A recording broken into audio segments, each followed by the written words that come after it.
But, okay, I'm also recording this just so you know. So yeah. Okay. Shall I begin? Awesome. So this is a basic introduction to deep learning, trying to demystify what this thing is, as well as give you a sense of when to use it, and more importantly, when not to use it. So throughout the talk, I will be using exactly one equation that you all know, y equals to mx plus c. So don't panic. Everything comes from this one equation. Don't panic if you see math.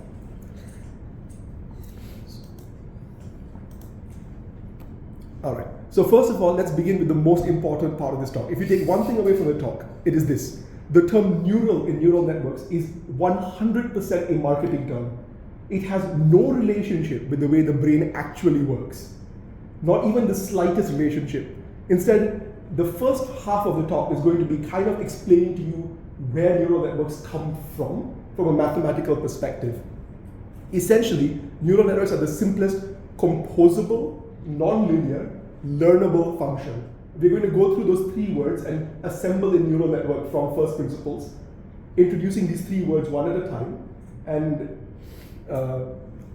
in doing so, you will see how they're just a generalization of your linear regression, and also how they have nothing to do with the brain. So let's begin with this breaking like the standard marketing apart. All right. So we start with everyone's favorite first equation you learn for any kind of regression, linear regression. Linear regression, if you remember, when did we learn this? Secondary school? JC? I forget when. Secondary school, right? Yeah. When you learn secondary school, you learn it we all learn it the same way, right? You have one output, y, and it's predicted by, from one input using two parameters. The first parameter is what is the relationship between x and y, or for the gradient, or for each unit increase of x, how much does y increase or decrease? And the second parameter is the y-intercept, which means in the absence of any x, or when x is equal to 0, what is the value of y at that point? And now, importantly, you can fit any linear relationship using this equation. So notice that if there's some relationship between x and y that is linear, you can always find a solution for it using this. Okay, great. But this is not powerful enough for us to look at cell pictures and try to figure out if they're cancerous or not, or this or that. Great. So at the very least, we need to add one input, and more than one input. Okay. So notice that y equals to mx plus c. We all know how to learn that. You sit down, you follow the formula, and you get your m and c. What if you want more than one input? So in this case, you can see there's two separate inputs for x, and your goal is to find a relationship between x1 and x2 and y, or rather, with x1 and x2 as inputs and y as output. Find this plane, this relationship between the two, that minimize the distance of each point from that. Does this make sense? Convince yourself that this is true, or object now, or the next part will not make any sense. Okay, great.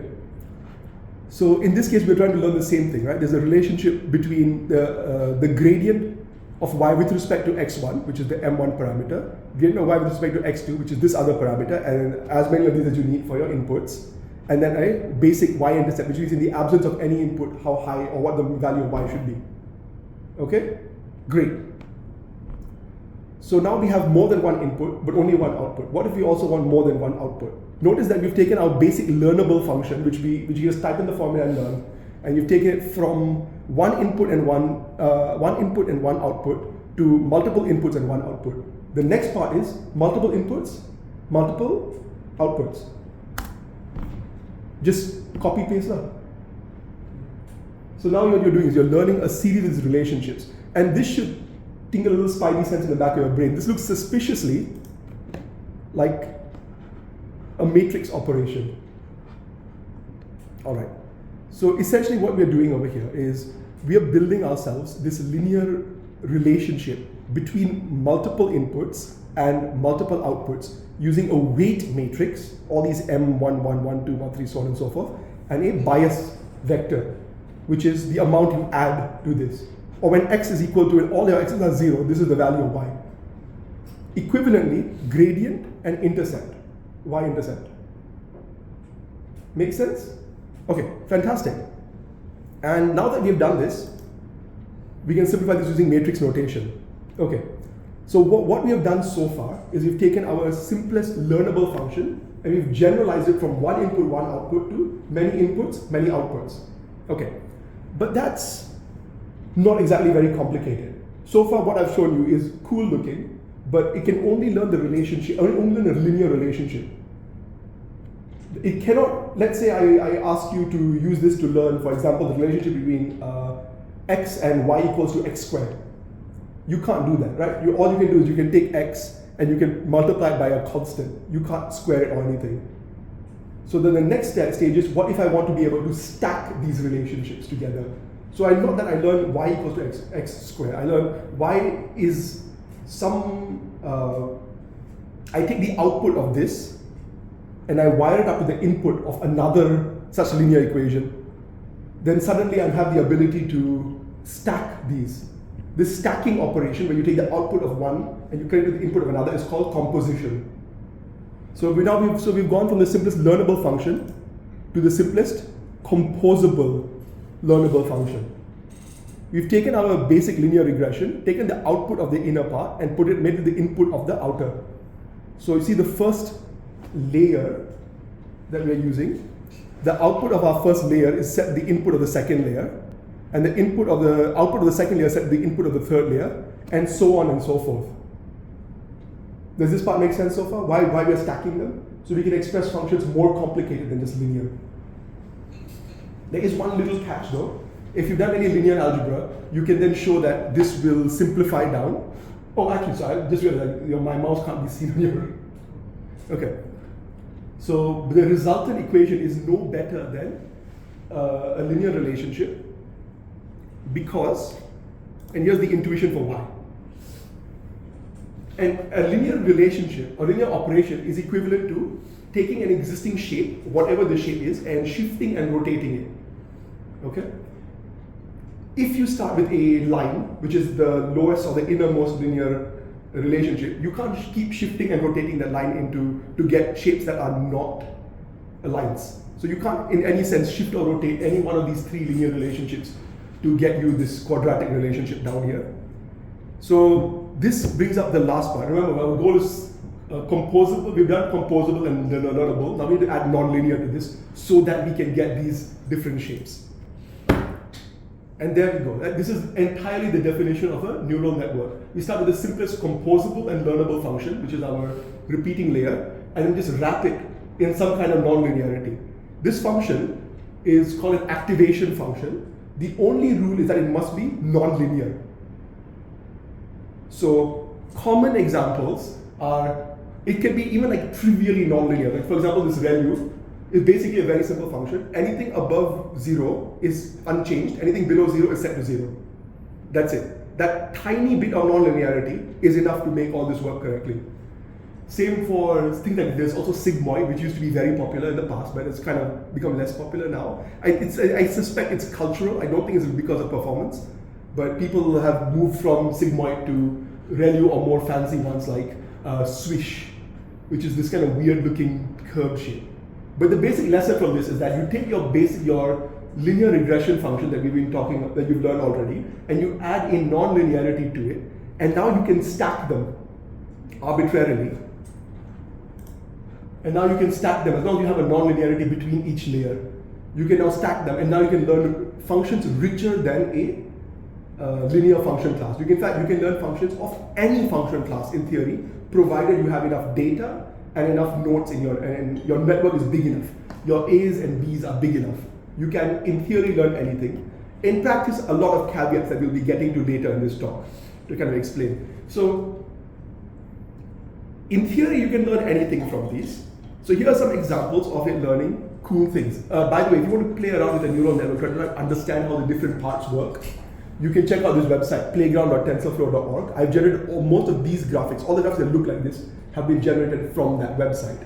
And so what this is an illustration of classification. So far we've talked about regression. So predict one continuously varying variable from input. So for example, predict your the reaction ratio of something with respect to your camera input or something like that. This is classification, which is a slightly different problem. which is I want to, given all these dots and given the location of each dot and its color, learn the background function, the background colors, which basically are what regions of the space should be called, points in what region of space are blue and points in what region of space are orange. Does this make sense so far? So the goal of this is, given all this data, I want to learn this sort of decision boundary, or this classify all the area we have available into either orange dots or blue dot regions. And then if I give you a new dot without telling you what the color is, based on where it is in this 2D map, tell me if it should be orange or should be blue. Okay, so you can see how I can learn all kinds of weird functions, even from functions that are not simply quite simple, not linear, like the XOR function, quote unquote, where the top right and bottom left are one color and the bottom right and top left another color. You can't express this type of relationship with a linear function. You have to use something non-linear to express the XOR. If you want to understand why, we can talk about. It's a more theoretical machine learning. I have some recommendations on resources for you to follow if you want to understand the theory behind why. Like this. You can see this. You can also see in this case how there's approximately a circle, but because the network we're using is relatively simple and there's not much data in the interface, you can see how it learns like it's a bunch of straight lines forming a polygon rather than the circle that you visually expect it to be. But it still learns the boundary and classifies all the given points correctly. And in this case, you can see it learns approximately there's a spiral. Even though the borders are not very nice, it's able to predict correctly. You can see it gets very thin over here, and it actually has a breakthrough point over here, and the orange crosses over the blue region. Like intuitively, you wouldn't expect it to be, but it has gotten all the data it's been given correctly classified. So you can already start to see some of the limitations of these, right? You need to have good data, a lot of data, otherwise you can have like weird things will happen. But we'll get to that in a little bit. For now, let's go through one of these neural networks and kind of put together all the various parts we've been talking about so far. Remember, composable, nonlinear, and learnable function. Okay, this is just a visual representation of what a neural network, or the inside of a neural network would look like. You start from your data, this x vector, which is the left column. You can see we're giving it the x location as a coordinate, the y location as a coordinate. We're giving it the x location squared as a coordinate and the y location squared as a coordinate. And these are all the inputs. So your x vector has 4 inputs, and then you learn a matrix that goes from 4 to 5. So A1 is, all these connections are represented by A1. Or actually A1 and B1 together are these connections, plus these little dots showing the bias next to each cell. So this linkage between the two layers is represents this operation, and then now you have the value, the output of your first layer, which looks like this. So you can kind of see that it's learning this weird triangle shape. This is not a triangle shape, hourglass shape over here. It's learning a circle, the circle in 2 different ways. It's learning some weird shapes, but they don't quite resemble your output yet. Again, we wrap this in the non-linearity, and then we pass it through A2 plus B2, which is represented by this chunk over here, this weird looking connections. And you can see it's learned another series of features over here, which is the output of A2 and of this entire expression, the expression involving A2. And then the same thing happens a third time. And you can see again how it's not like that it learns in a straightforward manner what a spiral is. It sort of just cobbles together an understanding of it. So does this make sense so far? That how this neural network has its insides, we can't quite open them up and see how it learns a thing, but we can make it learn things. And does this part begin clear so far? Okay. Now the next part is naturally, how in the world do you actually learn things like this? For linear regression, there's a closed form solution. You just type it in and you solve. But for these, I don't believe there's a closed form solution. But there's no theoretical proof there isn't one yet. So people are still trying to guess to figure out there is. But currently, the only way we train them is something called backpropagation. I'm going to deliberately not go into detail on how that works, because it is more calculus than I'm comfortable speaking off the cuff about. But broadly speaking, what you do is you write down the prediction, a function relating the prediction to what the prediction should have been, and then you differentiate through that, working backwards from your output. Using the chain rule, you repeatedly differentiate back. and then you see how you should need to, in order to to reduce your prediction error, how should I change A1, all these different parameters, A1, B1, A2, B2, and A3 and B3, how can I tweak them a little bit at each point in time? And then I change them a little bit, and then I rerun the whole forward pass, and then the backward pass that does the differentiating. And then I make a small change, and I repeat over and over again. And by doing this, typically thousands to millions of times, you can make it learn, or you can improve the way it fits your desired function. If you're interested in this, there's a very, very nice video by CGP Grey, who talks about how AI, like ChatGPT, really learns, in which he explains this in this context of a robot that has like little screws in the back of its head that you have to tweak higher and lower each time. It's a very cute video, and it's I recommend this video and other videos from this channel. Okay, so this is the first half of the talk done. Now we get to more cute animal pictures. Any questions so far about what we've talked about? Does it all make sense? All right, fantastic. Okay, so now let's skip right ahead to much later. We're going to skip the parts. Now that we have a basic neural network, we're going to skip how we actually construct them in practice and go all the way to how do we actually use them. Because if you're going to be using neural networks or machine learning in general for any of your jobs, you're going to need to know how to apply it and how to think about applying it to make your effort count. Broadly speaking, there are three kinds of machine learning. You take all of machine learning and carve it up into three broad strokes things, right? First is supervised learning. As the name suggests, you get a bunch of input as well as a label. So in this case, this is the input is a picture of a dog, and the label is the fact that the animal being pictured is a dog. And input is a picture of a cat, and then the label is the fact the animal is a cat. And you're given a lot of such data, many pairs of data, inputs and labels, inputs and label, input and label. And then your goal is to figure out what the relationship is so that if I give you a new input, you can then tell me the label in the future. Okay? Unsupervised learning is very often used as a building block for supervised learning, but it is a more general term. What it involves, here we go. Okay. So if you remember the points we were looking at just now, this is essentially a classification problem. I give you a bunch of these points, I give you a bunch of images, and your job is to find a way to convert them into these points and find some relationship breaking them so that you can you can reliably take an image and put it into either the dog bucket or the cat bucket. Okay, great. Unsupervised learning is a bit different. It's often used as a building block for regular supervised learning. What its job is more general. It is, I'm going to give you a whole bunch of images, find some relationship between them that is meaningful or can otherwise be used by other upstream tasks in the future. This is very popular for areas in which labels are much, much more expensive than data. The classic illustration of this is, which we'll talk about later, is lung cancer or MRIs or X-rays or anything like that, because taking an X-ray is very cheap. It literally will cost you, if you go to a third world country, I have an uncle who does this kind of charity work in India, an X-ray will cost about $2.20 or 30 cents Singapore per X-ray.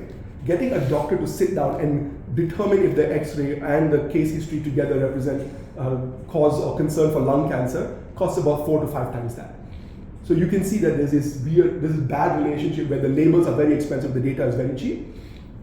That's true for almost all of machine learning, and that's why unsupervised learning becomes useful. The goal is you take a huge amount of data that might be either nonsense or not, at least not labeled, may also include a bunch of junk and nonsense, have it automatically try to figure out what the meaningful relationships are in the data, and then later on use that to bootstrap a supervised learning algorithm so that you need much fewer labels. You need fewer labels with the supervised thing to get your final relationship. Does that make sense? Okay. So, at some point, if you're doing biomedical imaging, this is going to come up. First thing is, people are going to ask you is it worth it? Is it worth paying some radiologist $600,000, $800,000 a day to classify images? Or can we just pay for more machine learning, get a bunch of unsupervised learning done first, and then only have to pay a radiologist for half a day's worth of work rather than a week's worth of work? That's the first question. Okay. And then the third kind of machine learning, the third broad way of thinking about machine learning is something called reinforcement learning. So far, everything we've talked about assumes that everything, that your prediction is made in a single shot. Meaning you get all the data you will ever get in one upfront, all the images, everything you get, you then predict your label or output or your latent space or classification, or you produce some kind of output and then you're done with it. Reinforcement learning breaks that assumption. Reinforcement learning is useful if you're working with an interactive environment. Meaning you don't just have to make a decision, you have to make a series of decisions in order to maximize your reward or attain some kind of goal. If your environment is so lung cancer, for example, given the picture of an X-ray, tell me if the bone is broken, is a supervised learning problem. It's very much one shot, you get the X-ray, you then tell me the answer, that's the end of it. Positioning or deciding what sequence of diagnostic steps to take is an interactive problem, because your decision now influences the decisions you can make in the future, and your decisions in the future are determined by the decisions you've made in the past. So it's an interactive kind of two-way street. You're trying to play a game, is the best way that people have approximated this. So this is a classic example of this used to illustrate. This is called Frozen Lake. It's a very simple game because you have a bunch of a frozen lake with holes in it. Your goal for your character is to go from your start to your goal without falling into the lake. And then the way you introduce reinforcement learning to students is you start by making it very simple, that the lake isn't slippery and you know where the holes are and things like that.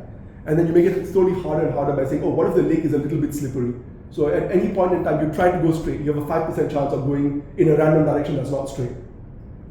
And so you'll notice that the goal is, given this environment, come up with a policy. Ignore the value function part first, we can talk about that later, but we'll learn a policy saying that if I am in this cell, what is the action I should take next in order to get me to maximize my total reward. So you can see it learns things like, if you start at your goal, stay away from your hole, from the frozen lake, go down and follow this path to get in. Great. If you discover that you are over here, then you're not in a great, you can see how the color is light compared to dark. This means that you're not in a very happy place. You're more likely to fail than succeed. That's what the value function part is. How likely are you to succeed given where you are currently? Yeah. So you can see your job is to learn this so-called policy. In the context of biomedical imaging and things like that, it would be, let's say your job is to establish that a particular sample contains evidence of cancerous tumors or something like that. Or it doesn't. You need to be 90% confident that the sample doesn't have tumors or something, and you're given a microscope, and then your goal is to decide at any point in time, should I stop imaging now, or should I move to a different area and image, or should I continue imaging the current patch of tissue I'm on? So there's an interactive element where you hand it off to, where you take a sample now, and then you think about it for a while and say, okay, should I move on to the next region or not? Okay, great. So now that we know what the basic ways of thinking about these are, let's talk about when we should and shouldn't use them, okay? Some of the important things about the neural networks, what makes them so valuable, is that they're able to generalize quite powerfully from known examples to new ones. Meaning, I can show you I can train on a bunch of pictures of cats and dogs. I can show it a dog it's never seen before that might look a little bit different from the dogs it has seen before. And it can typically generalize well. It can figure out that this animal is a dog, even though it's seen a different kind of dog. Like I show it, maybe I train it on Chihuahuas and I showed a Doberman. Completely different type of dog, looks quite different, but it can kind of say, oh, this has the same kind of ears, same kind of thing, kind of figure it out, usually. And this makes it fantastic for data that has an unknown and complicated structure. This includes things like structures that we cannot write down precisely. Like we know that there's a relationship between how a dog looks and its species. You can't write it down. There's no equation you can write down that says if the ears are exactly this pointy and the nose the snout is exactly this long and this and that, then it must be this type of dog. We can guess at it, and they try to do that, but there's an unknown relationship, and the relationship is quite complicated, and neural networks can recover this quite well, usually. The caveat to this is that this is relied on good model and experimental design. The downsides to this is that they are completely unable to do any sort of principal analysis. So for example, if I give you a neural network the ability to, I give it a mathematical proof and I ask it, is this proof correct? It can't do that at all, except for the simplest types of proofs. It can't do that. There's some work in trying to make this work for things like code generation and all that, but if you've ever used any automatic code gen tools, you will know that the code it produces is not always correct, and it's only typically good when it matches the standard examples of Stack Overflow. They're also not innately able to tell you how confident they are. There are ways to kind of jury rig them, get a bunch of them and make them all vote on a prediction to see how good they are, but they all have to be graphed on after the fact. Also, they are too excessively powerful and they take too much engineering effort if you already know, if your data has a known relationship or known structure. So for example, if you already know that the distribution of a particular kind of chemical in your cell follows a bell curve or something, and you're trying to recover that bell curve, you're much better off using parametric modeling or some other tool that will get you back your bell curve exactly, rather than trying to fit it with the machine learning algorithm and then sort of see that the bell curve isn't generated exactly. That sort of thing. It's also very, very expensive to verify model design. Because in order to verify a model design, you need to show that the best performance of your model on a range of tasks is better than the best performance of other models on that same range of tasks. And you need a lot, and to do this you need to run one, for each combination of task, model, this, that, and the other, you need to run an entire experiment. And these experiments are painful to train. I think Joe will definitely confirm they're very painful to train, right? It'll take you an entire weekend or more to run even the simplest of experiments. So here are my opinions. Let me be clear, this slide is full of opinions on when you should and shouldn't use machine learning for your task. First of all, use it for tasks that you can just do just by looking. I think you once described that you were able to just look at a cell and say, oh yeah, this has this is Cas, this is not Cas. You can just kind of do it by looking instinctively. A machine learning algorithm might be able to do well at that sort of thing, because it's trying to tap into a complicated relationship that you can't quite express, but it can recover from enough data. That's the goal. Absolutely avoid using neural networks for tasks that require some sort of principal reasoning, or that you need to be correct like 99.999% of the time or better, like self-driving cars.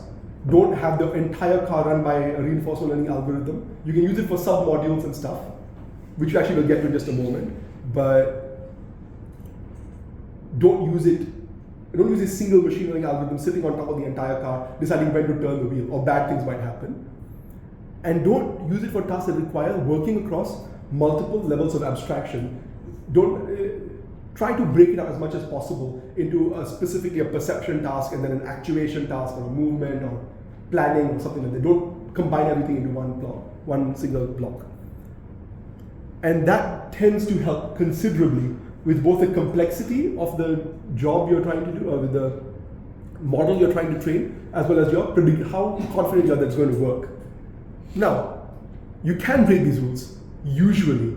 If you have enough data, if you have enough compute, if you have the right network design, you can sometimes break these rules. But you won't know until you try, and trying will be very expensive. So be careful, is all I'm warning you. So let me give you an example of this in practice in a biomedical thing. So this is a competition that Kaggle, this data science education website, held in 2017. I did this when I was a one-year intern. I participated in this when I was a one-year intern. And the goal of this is broadly, given a 3D scan of a lung, how likely is it that the lung exhibits signs of lung cancer? This is not our solution, our solution is not as good as this. This is the winning solution for the entire competition, and the way that it worked is that it took your initial lung and it split up the entire lung into small little regions. Each region was then separately evaluated by one neural network, by a bunch of neural networks that would individually predict the malignancy, the diameter of if a nodule exists at all. Sorry, my mistake. First neural network says, does a nodule exist or not in this region? Second neural network would say, given that a nodule exists, what is the nodule's malignancy, diameter, and then some other biologically relevant parameters. And then a third neural network would take these predictions plus the image of this and come up with a prediction, like is this particular nodule cancerous or not? And then another little model sitting on top would fuse together all the different predictions from all the different identified nodules, plus some other statistics about the nodules found, in order to come up with a single lung cancer score. Notice that at no point did they say, here's an entire model, start to end, given lung cancer MRI given lung MRI as input, tell me the cancer score. That is too complicated, works across too many dimensions for a machine learning algorithm to learn it, particularly given how little data they have. Instead, they maximize their data by looking at the problem, carving it up into nice little modules.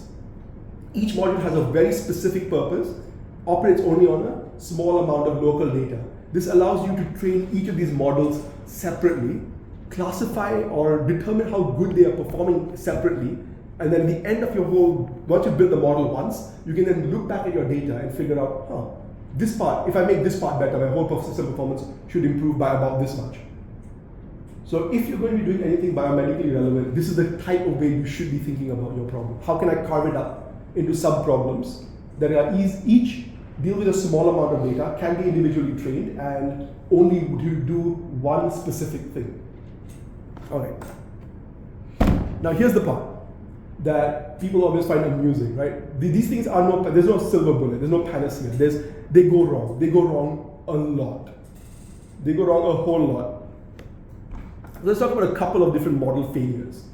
The first one is the initial problem that motivated this, is that we can't predict a quadratic relationship using only linear input and linear transformations, right? And this is one of the biggest problems that you will encounter when dealing with neural networks at all, is that your model can't represent your data, or can like this, where your line can't represent the relationship is quadratic, your line can't represent that. Even if you get your least square solution, you just basically have a bunch of outlier points and you're not going to be predicting anything reasonable or useful outside your data. Okay. You can also go the other way, where your model is too good and you can memorize your examples perfectly, but everything outside of this region is just junk. Right? This is completely useless outside of the points you have. Even a small distance from a good point, it will misclassify horribly. This is what this looks like in practice. So this is a reasonably good example where it gets almost all the data, it's almost all the structure right. It recovers approximately a spiral. And this is an example where it just can't fit the data. So it gets stuck like this. So these are called model capacity problems.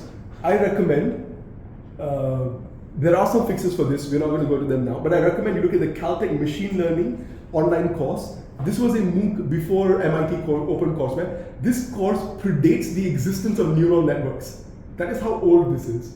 But it has one of the best theoretical treatments of what a model capacity is that I've ever seen. And I myself learned from this course a long time ago. So I recommend it very strongly. It's still relevant today. And it talks about the theoretical underpinnings.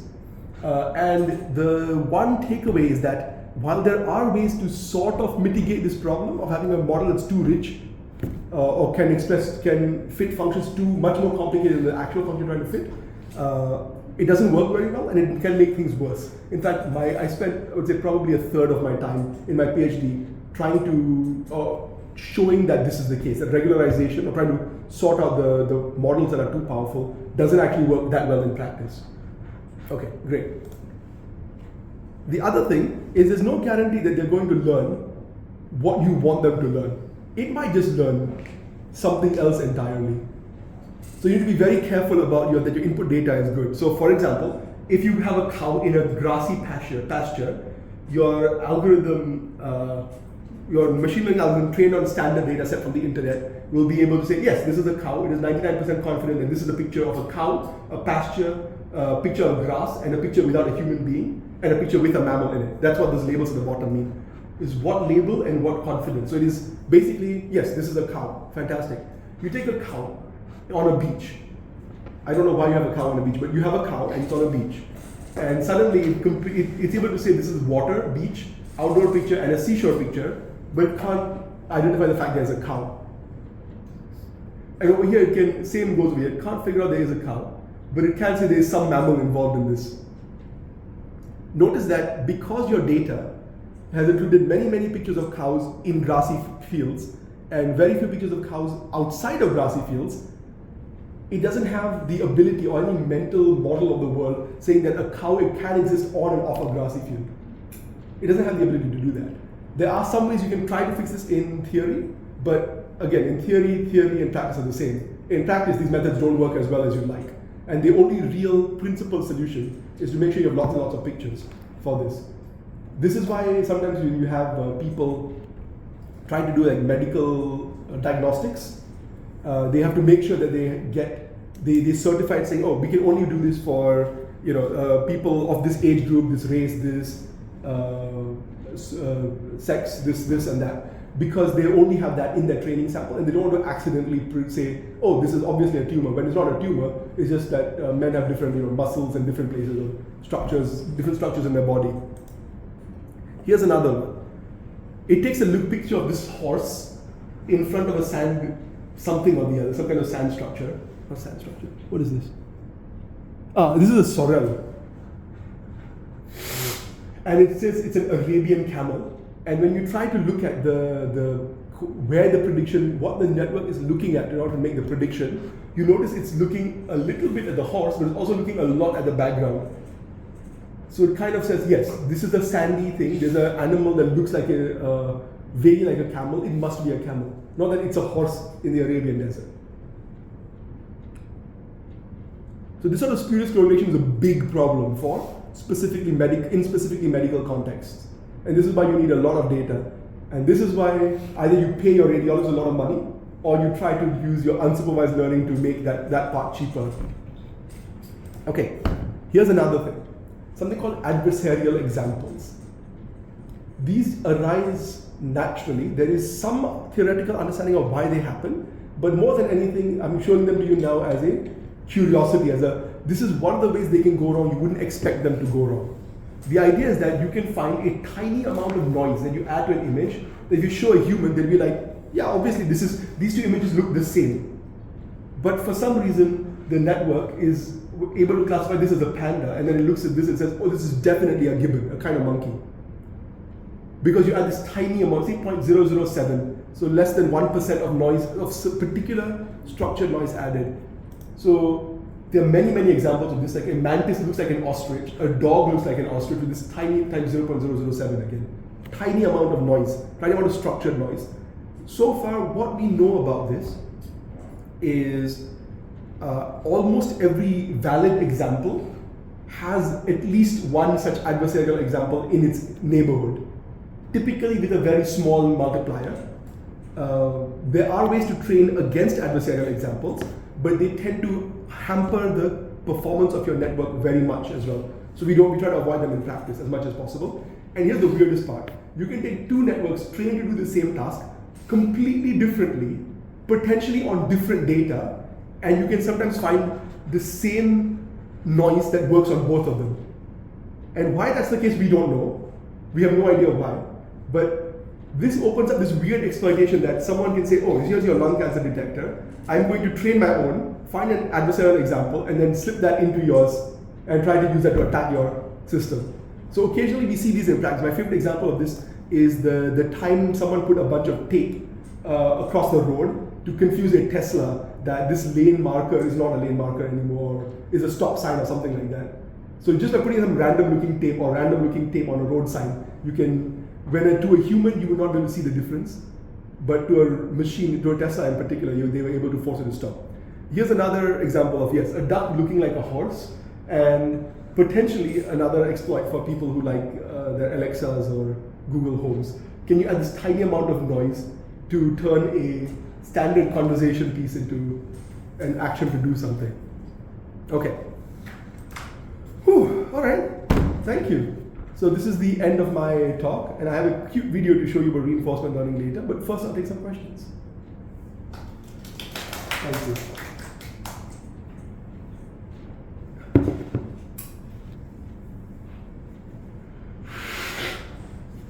A question, right? Like, yes. if you were to feed the data, how significant is the background? Like, should you crop it to like just like the face, or like for example if it's a cat, right? Should you Yeah. just like crop it to just the cat, or Mhm. like is it also important or significant to add in like the background and stuff like that? Because you were saying that sometimes the background will make it like confused and stuff, right? You can use the background as a signal. So it Yeah. depends on what you want the network to do. If you want the network to, for example, recognize is this a cat in people's holiday pictures, then you have to feed it holiday pictures as your input, right? Otherwise, you wouldn't know where the cat is in order to crop its face. But what you can do, so Okay. let me talk about holiday pictures, right? Okay. If you have, let's say, a holiday picture, and you want to know, does this picture contain food in it somewhere? Okay. Like what your Google Photos will tell you, hey, this is a picture of food, and make an album for you of all the cool things you've eaten in the last month or something. Then you'll need to use food, the whole picture as input, because otherwise you wouldn't know where in the picture to look at to feed your machine learning algorithm. If you want to use this, for example, to say who is in a picture, then instead of having a whole full-on, instead of having your picture, the whole picture be input to your algorithm, a much cleaner way of dealing with it is you use one piece of machine learning to figure out where the faces are in a picture, extract each face separately, and then perform a separate piece of machine learning on each of them to figure out who is in this picture. So you can see that in some contexts it's better to break it down. In some contexts you have to just use the whole image as input.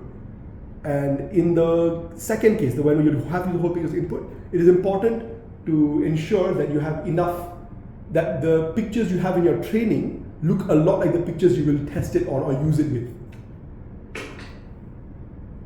Right? Or let me say this let me say the same thing in a different way.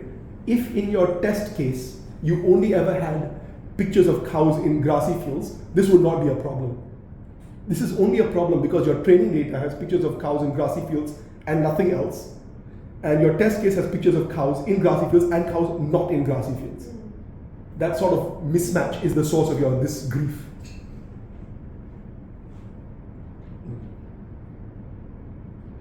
Go back to the first part of your slides. Sure. Think of the classification. This one? Or further? There are some input and output. Yes.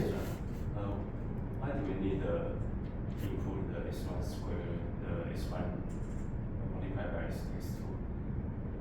Oh, you mean these? Yeah. X1 squared and X. We need to do something to the input first before we fit. Oh, you don't have to, strictly speaking.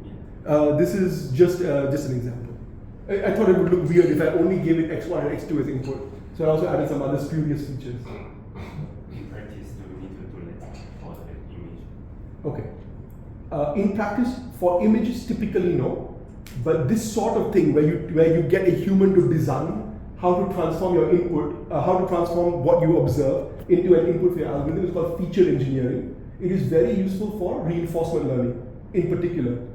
So if you remember AlphaGo, the automatic Go player, one of the biggest research problems in AlphaGo is how do you generate good features for Go. It turns out that your reinforcement learning agent couldn't learn good features by itself. So they had to hire a bunch of Go players to sit and explain to the researchers why this is a good position, why this is a bad position. And they had to build out their own features based on that first. And then they use that to start off the machine learning algorithm. So to answer your question, not for images, most commonly for reinforcement learning, but you can if there's some structure you know about. If you don't multiply them together, so in the intermediate step, is there any something like x1 times x2? Oh, In a sense. okay. I see what you mean. And to answer your question, in the example I've given, no. But in practice, you can have anything in your layers as long as it is at least once differentiable. You can build a layer out of any function that is at least once differentiable, including things like multiplying your inputs together, weird things like run an external optimization engine and then differentiate with respect to the result of the optimization. All kinds of weird things you can put in there. You mean if the elevation function is nonlinear, then you can have anything inside? Anything differentiable, literally anything differentiable. Oh, okay. Can we look at the elevation function? Sure.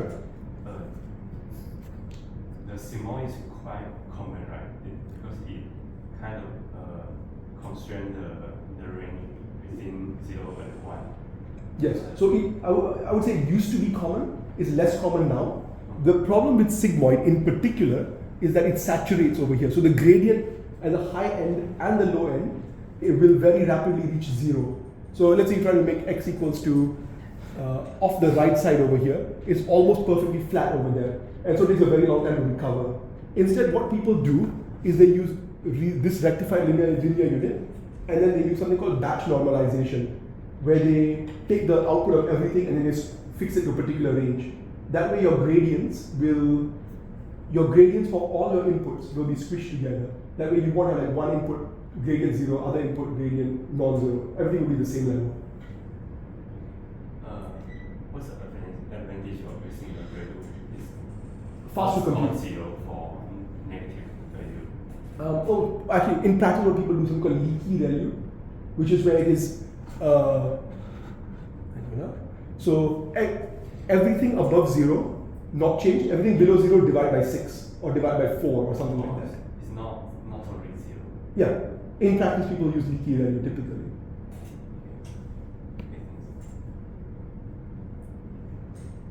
So you're saying that sigmoid takes a longer time to recover, or what does that mean? So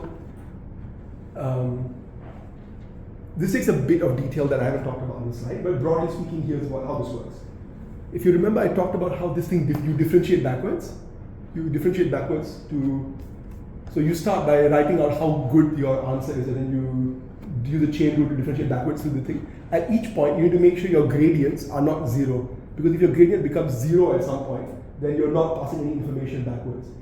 So notice that the gradient of sigmoid x with respect to x, as x is very big, that gradient becomes flat. That the slope becomes flat. And because the slope becomes flat, any change in sigmoid x produces a very tiny, any change in x with a very tiny change in sigmoid x. And so you try to differentiate backwards through your network, you wind up suddenly having that after your first sigmoid layer, all your gradients are 0. And now you need to wait and train that for a long time until all those values get pushed down, and then only starts leaking data down to the layer below it, producing some kind of signal.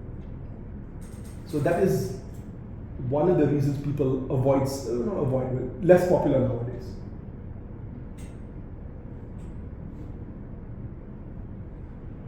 For the problems of it's like the problems like the red and black, the red and blue picture. Yeah, this one. Yeah. This problem. Yes. So if that means what these white things? The white things basically, so the way the color gradient works is that orange is high. I am very confident that the points in this area are orange. Blue is I'm very confident points in this area are blue. White is I'm not confident of what the answer is. Oh, okay. So you can see that it learns this is confidently blue, this is confidently orange. Even if it's wrong, sometimes it'll learn that this is confidently blue over here.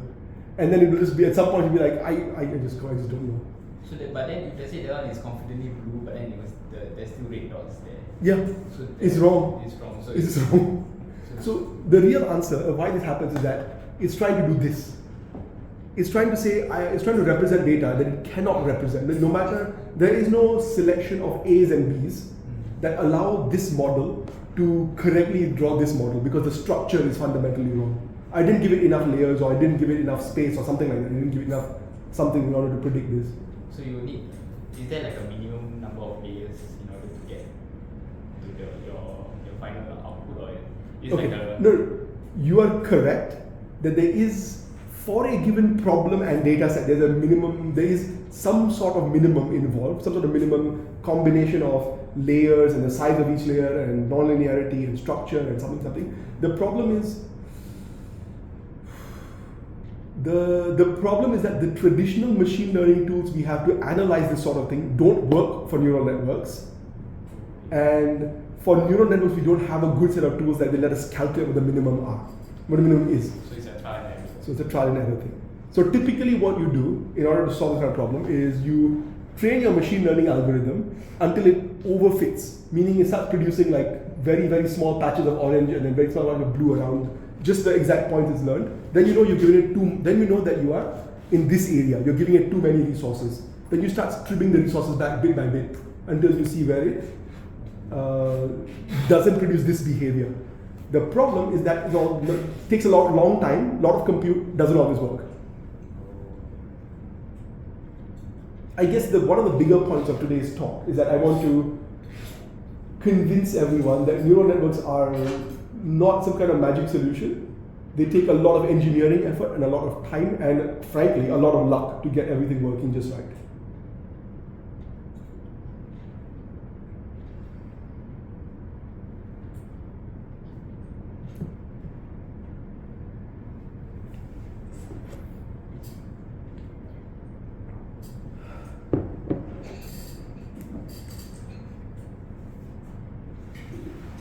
So you said there are some cases where you use like unsupervised learning first and then move on to using supervised learning.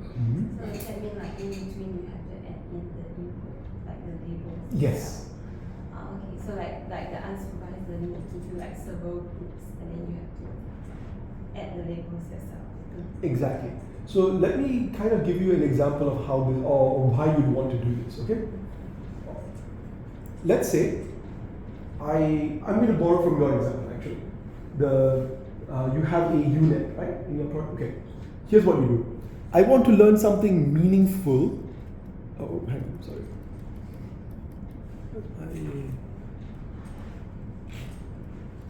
Okay. Let's say I want to learn to classify, given only like 10 or 15 examples of cats and dogs, I want to learn to classify cats and dogs, okay? What I first do is I build a neural network that goes from a picture of a cat or from some picture back to the same picture, and I force a bottleneck on it so that it has to encode your image of your whatever it is down to only a few numbers and then reconstruct the image completely from those few numbers.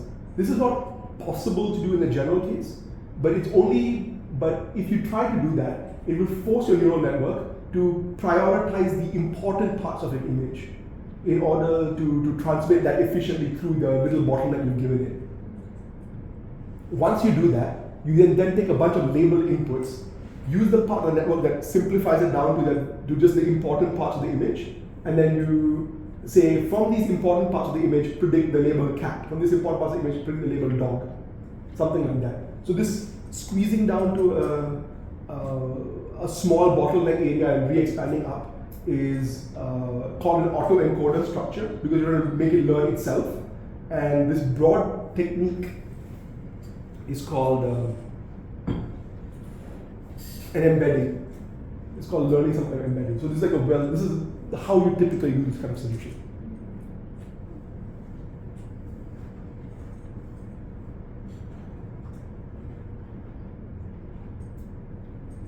Is there a maximum number of non-linear functions you can compose together?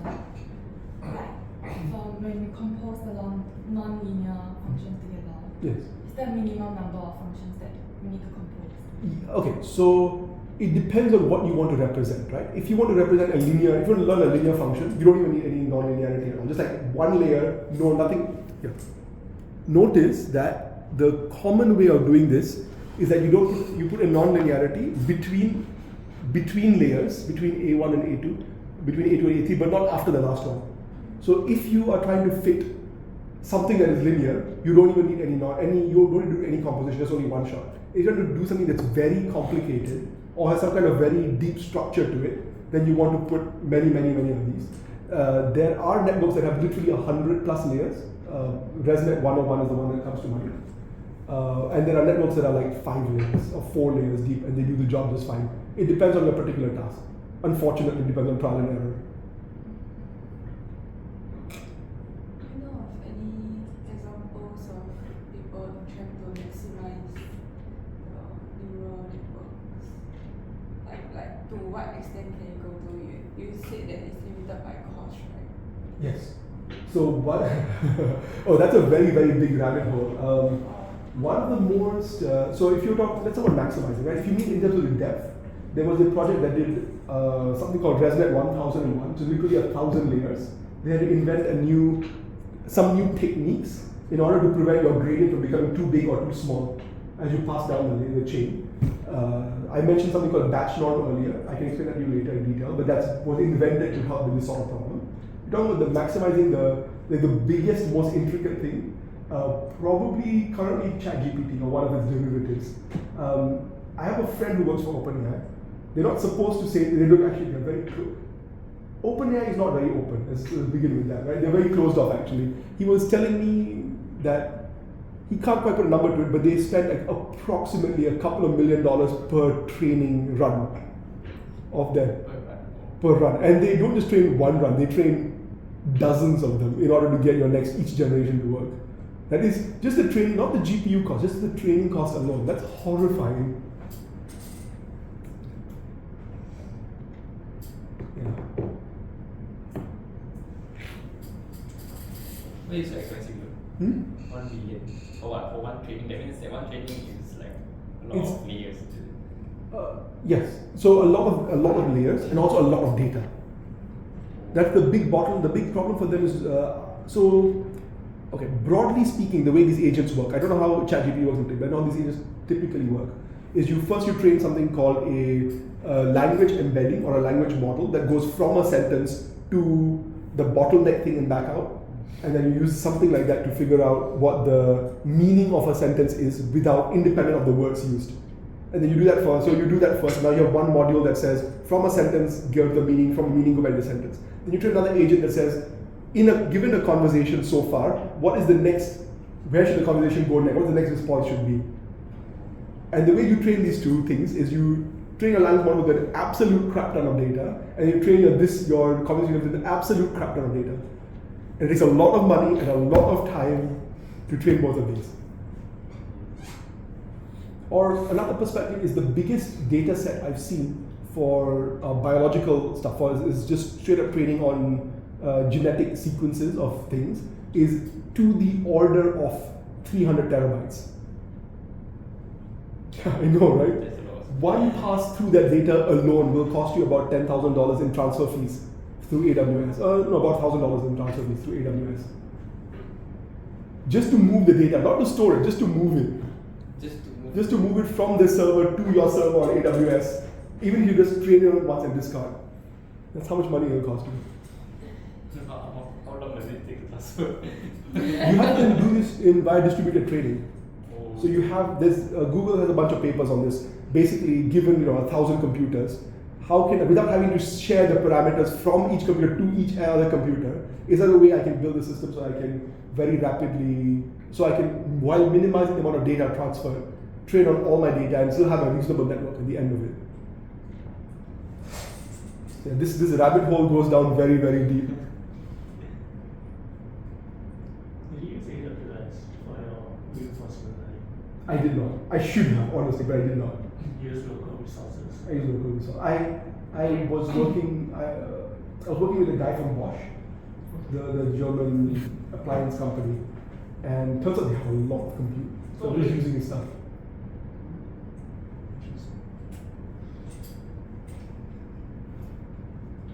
I always wish that we could use more reinforcement learning for biomedical. It's like they're always trying to do like drug discovery or any kind of discovery. It can be kind of framed as a search problem, but the main problem is always finding a good value function. Yes. For, I wonder if you have any experience with being able to. How do we even figure out how to direct the agents and finding the next drug? So, unfortunately, I do. My PhD was largely on reinforcement learning. The key problem with this kind of drug discovery is you have to be able to model how these things interact in a physically precise way. It's not so the way these are built so far, you have the ability to look at an existing drug and you get an ability to guess, do you think this is going to work? And it can tell you if it thinks it's going to work. What it can't do is run the simulation faster than an actual simulator would, and then tell you if it actually fits or doesn't fit according to the protein folding criteria or your I forget what it's called. But it actually does the stuff slot into the receptor correctly.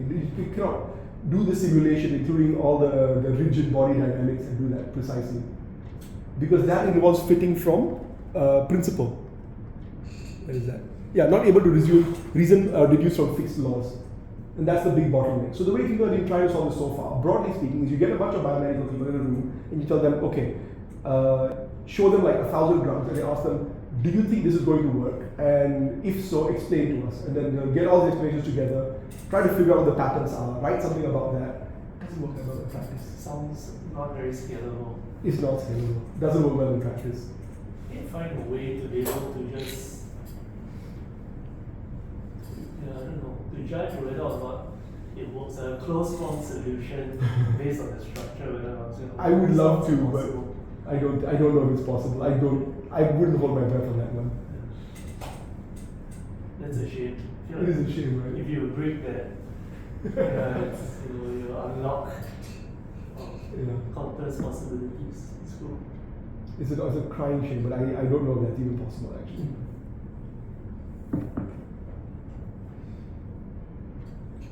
Any other questions? Oh, I have a very cute video of chickens learning after this. Okay? Oh, this is also made by Stable Diffusion, by the way. The prompt for this is Daft Punk Kitty. So that's what you search for.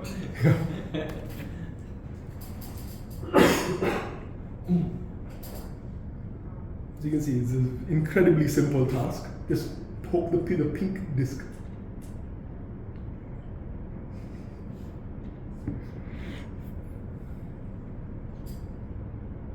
So you see how they made the task simple at first and then more complicated? You have to do this for animals, typically not machine learning algorithms, but you can also, and it makes them learn better, typically. This is called curriculum learning, where you slowly make a task more and more complicated, including moving that. I assume it works on humans too, like Oh, yeah. children. Oh, it does. That's why these online games are so addictive, right? Yeah. Isn't that what the whole point of school is actually, technically?